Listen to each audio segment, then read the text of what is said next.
16 and 17 has 2 years as Dolphins head coach. Nick Saban is out, has left for the University of Alabama. He's accepted a deal for 8 years worth a reported $32 million, get this, guaranteed.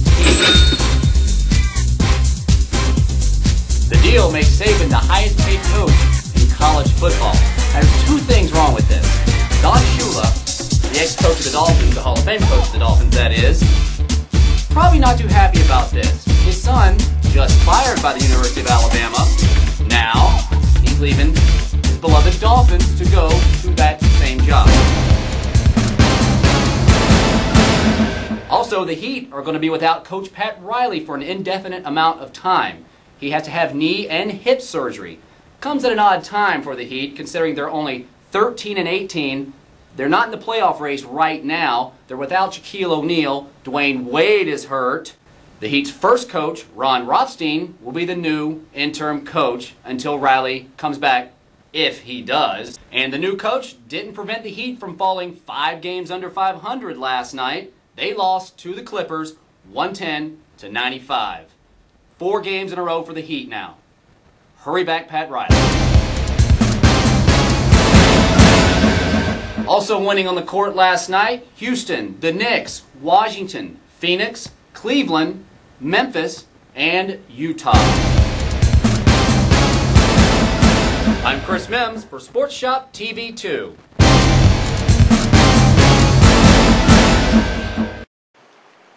What can you do in the mountains, in the tropics, with your hands, or with a stick, on a boat, on the water, in the water, under the water, freshwater, saltwater, and almost anywhere in between?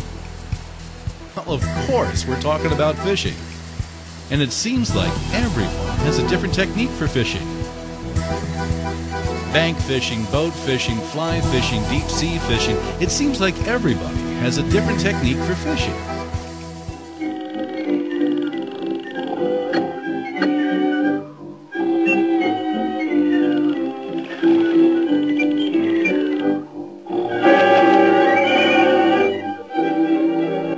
And of course, everyone has stories about the one that got away.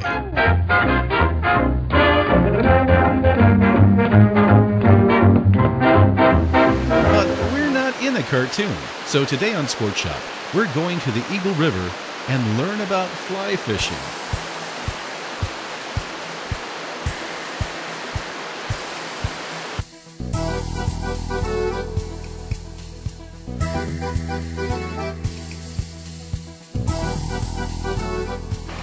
Today we're out on the Eagle River and we're going to be fishing for trout, primarily brown trout and rainbow trout. Occasionally in this river we'll run into a few cutthroats and brook trout. So with that in mind, I've selected a 5-weight rod. This is the Sage FLI. It's balanced out with a Ross Rhythm 2 reel, again a 5-weight line. And it's a really fun rod to begin with. This is a great rod for a beginner. This setup here probably runs about $450 to $500. Today I'm going to be fishing what we call nymphs, which are subsurface flies. This is a stonefly nymph. Stoneflies live in the water. Generally they have a 3 to 5 year life cycle. So they're ever present, and it's not uncommon for fish to feed on this sort of bug year round. So that's what I'm going to be, that'll be my first fly that I select to try to catch some fish with today.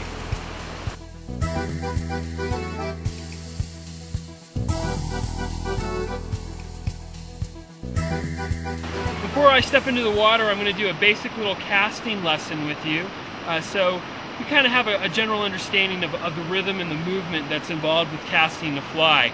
Unlike conventional fishing, the weight of the lure carries the line out across the water and presents it to the fly. The opposite is true in fly fishing. The weight of the line carries the fly to the fish. So it's a little bit different. The grip on a fly rod is that you hold the rod towards the top of the cork. I like to put my thumb on the top, sort of like a golf club, just like you would grip it that way. And then the movement is simply, it's up to 12 o'clock, pause, and then you bring the rod forward back to 10 o'clock. You're going to start at 10 o'clock, bring the rod to 12 o'clock, pause, and then back forward to 10 o'clock. That's the movement. Again, in conventional fishing, everything is based on the wrist. You flick your wrist to kind of snap the rod. That you don't want to do that in fly fishing, because the rod flexes, and that's what gives you all of your momentum to shoot the line. If I break my wrist, I'm transferring all the energy that's loaded in my rod, and I'm absorbing it with my wrist. If I keep my rod and my wrist straight, what happens is the rod loads. The flex of the rod is what shoots the line across. So I want to keep a very stiff wrist, strong grip. I'm going to go to 10 o'clock, 12 o'clock, pause, 10 o'clock, pause. I'll cast out a little line so you can kind of see the basic concept of the fly line flowing through the air. I know all this makes you want to go play hooky. Uh-oh. Too bad. Yeah, I always got caught too.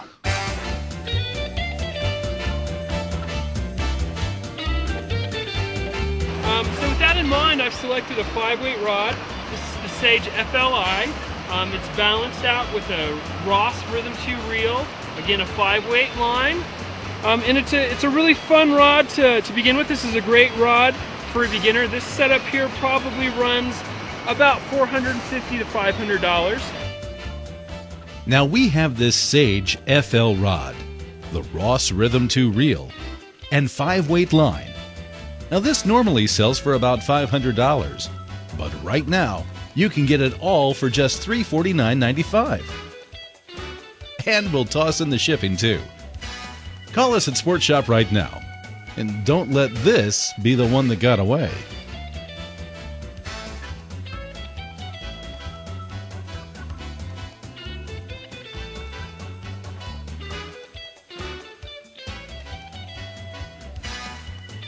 Now back to Sports Shop TV 2. So again, the basic concept that I'm going to do is I'm going to come up to 12, pause, and shoot it forward.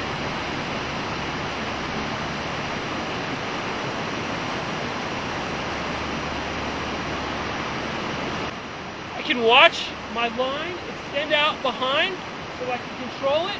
If I do it too fast, my line is a mess. You want to take your time and be patient. Make good casts, sorry. 10 o'clock, 12 o'clock, pause, back to 10. The fly line that we're using here is a weight forward fly line. That's this green stuff. It floats and it's tapered. Towards the front of it, it's a thicker diameter than at the base.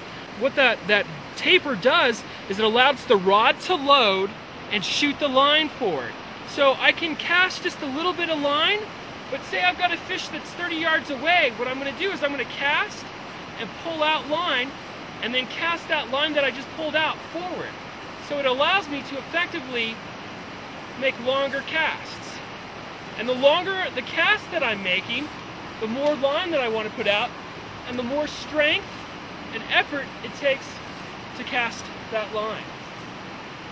And then I put my line down, and as the water brings my fly line towards me, I strip the line.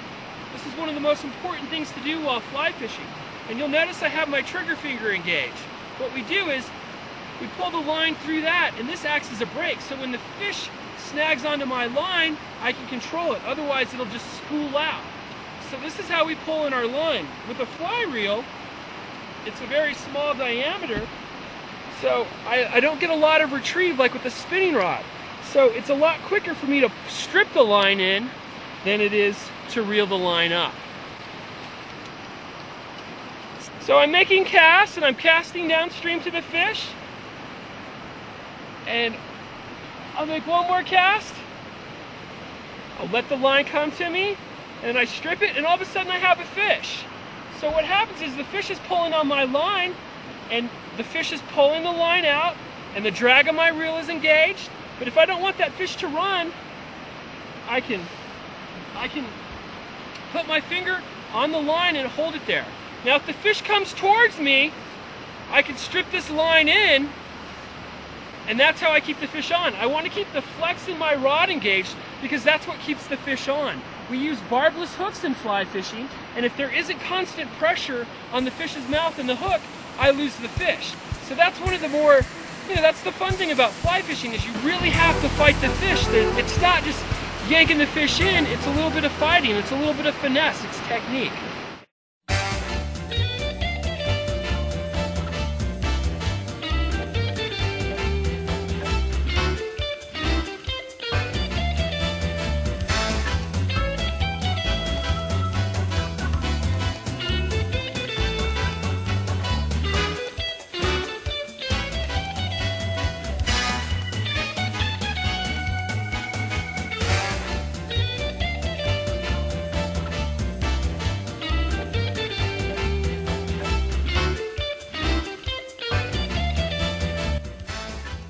Now we have this Sage FL rod, the Ross Rhythm 2 reel, and 5-weight line.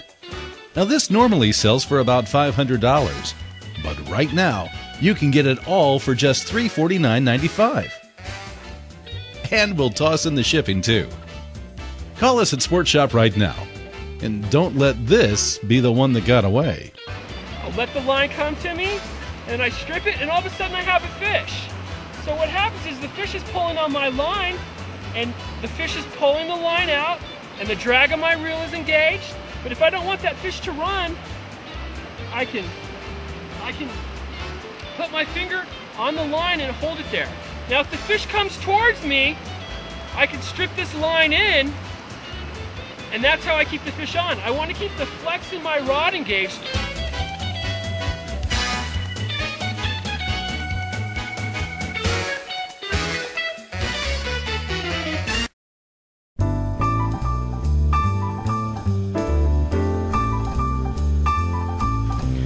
Jason, as a PGA professional, I get asked all the time, what kind of golf ball should I be playing? How does a golfer come into a golf shop and choose the right ball for them? Sure. A lot of it depends on some player characteristics in terms of how fast a player might swing the club and their ability and how much they put spin on the golf ball and stuff like that. Let's say I'm a very low handicapper, say a 0 to a 10. What kind of ball might I look at? As far as the Titleist golf ball line is concerned, our top line golf balls, the Pro V1 and Pro V1X, would be probably where that player would want to start.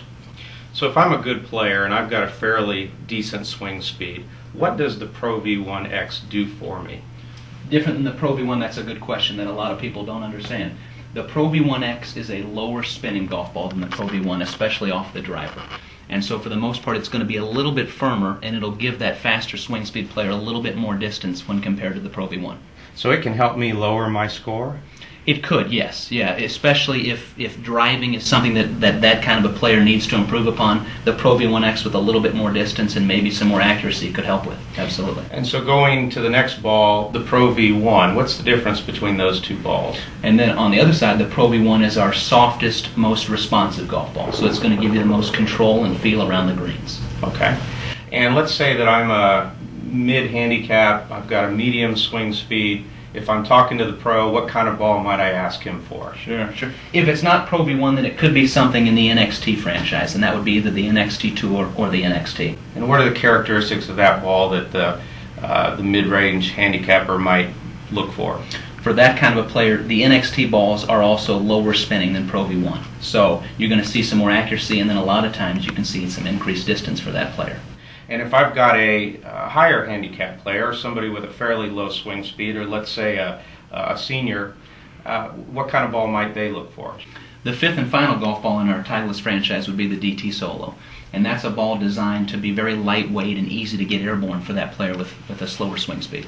So you're saying that that ball really can help do what for the higher handicap player? Well, for the higher handicap player with a slower swing speed, they need as much distance as possible. And the DT Solo helps launch as high as it can to keep that ball airborne, to carry as far as it could for that player. And the longer it's in the air, the farther it goes? For the most part, yes, that's correct.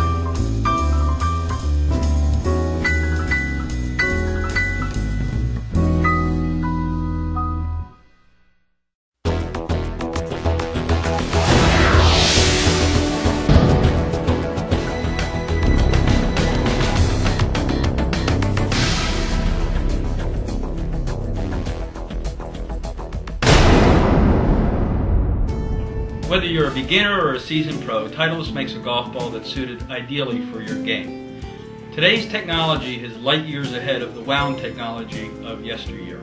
The differences in construction from 2-piece to 3-piece to 4-piece golf balls are all built to optimize each player's particular skill level.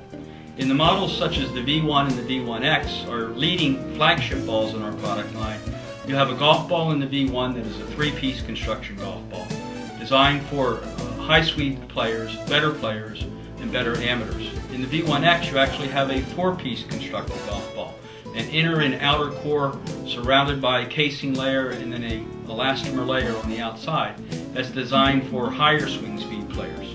Furthering Titleist's position as the commanding leader in the golf ball industry, with nearly a 70% market share in the green grass channel and 35% in the off-course channel, Titleist is producing millions of dozens of golf balls a year. This validates our claim to being the #1 ball in golf.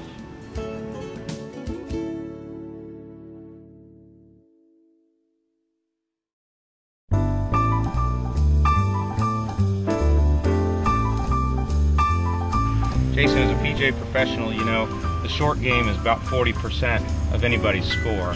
So having a putter, a good putter, is a very, very important piece of equipment in your golf bag. I see that you have a Titleist Detour putter. Yes. Tell us a little bit about that. Yeah, Randy, the Scotty Cameron Detour was introduced this past September, and it's created quite a lot of buzz already in just a few short months. What's important when somebody comes in and asks about a putter?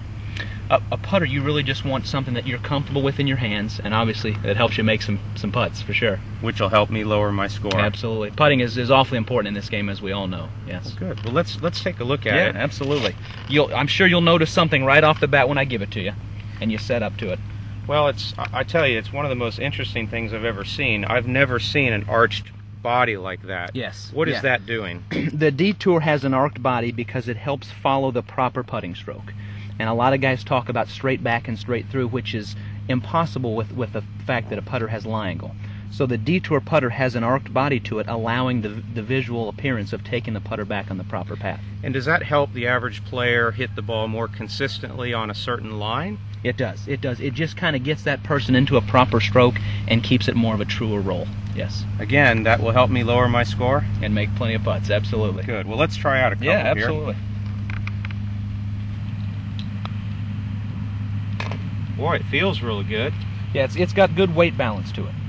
Now, what causes that? I saw on the back of this putter that there's a little, looks like a removable piece. What is that? Yeah, this is a back weight here, and basically the feature of that is to help bring the weight as far back in the putter as possible, which does a couple things. It increases the moment of inertia, which helps keep the putter stable at impact, and it also brings that weight back to help the putter stay on that intended path that we talked about. Okay. Now, I also see that there are looks like some cavities in here. Yeah. What does that do for the putter? Well, it also has to do with weighting. Scotty Cameron milled out these two holes to make it lighter here to continue to bring all the weight to the back of the putter head. Okay. Yeah. Now, this putter seems to have an offset with its shaft. Does this come in a straight shaft version? It does, yes. Very interesting. Good point. This is the Detour, which has what we call the mid-bend, and then we make a Detour 2, which has a shaft that goes straight into the putter head itself. Okay, good. So, is this good for a low handicap, high handicap, somewhere in the middle, or can everybody play this? Oh, this could be for anybody. Yes, we've had some tour usage with the Detour, but also this would certainly help the mid to high handicapper who needs to make a few more putts.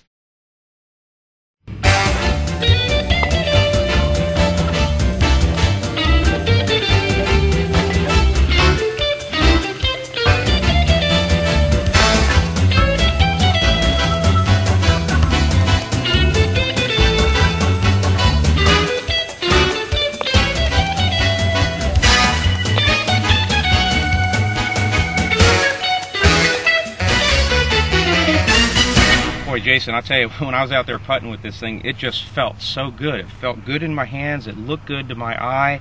I could really see this arched body help me with the path of the club. I assume that's what it's supposed to be doing? Absolutely. Yeah, it's designed to visually help you see the path, and then the putter's supposed to stay on that intended path. Well, I made a whole lot of putts out there, and I'd recommend this thing for anybody, whether they're a high handicap or a low handicap. this ought to be in everybody's golf bag.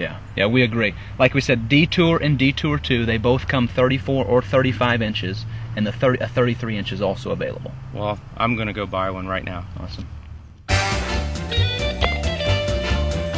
I'm Randy Hausman from beautiful Southern Hills Plantation Club in Brooksville, Florida, and now back to the studio.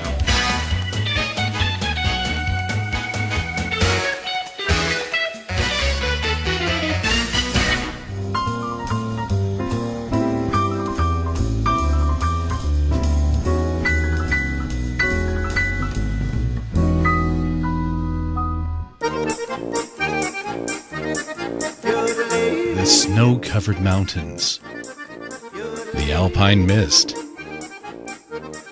and the smell of pine, logs on the fire. This quaint setting can only mean one thing: a tradition of skiing.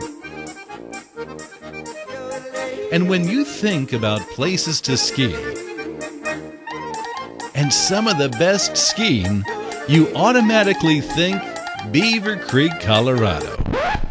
Beaver Creek, Colorado? Oh, that's what it says. I guess that explains the American flags. I can't wiggle out of this one. Well, Colorado is a great place for fun in and on the snow. Everywhere you look, there are people who enjoy skiing. People who love skiing. People who live for skiing, and, well, you get the idea. Where you have people who ski, you, of course, have experts in the sport. Those who can teach and train. Those who enjoy the sport. Those who want to learn. And the experts.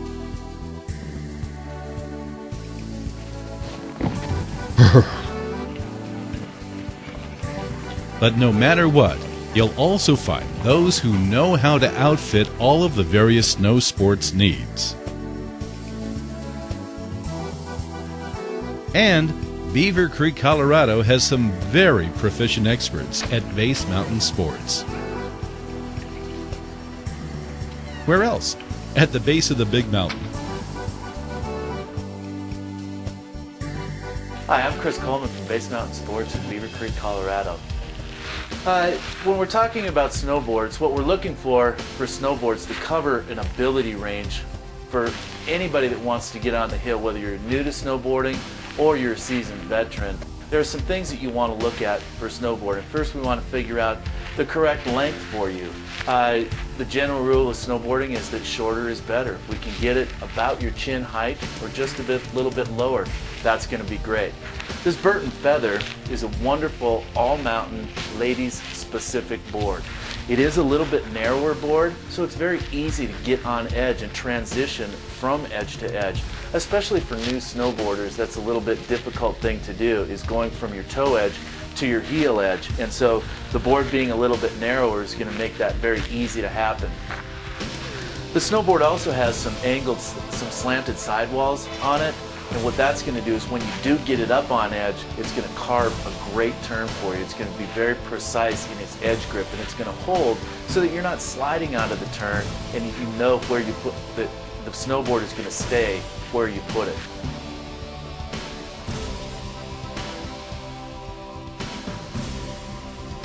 The Burton Feather, kind of true to its name, is a very lightweight board. Easy to flex, easy to get on edge, easy to bend and carve a turn. So again, as a beginner snowboarder, this is going to be a fantastic option to get you comfortable with carving turns on a snowboard.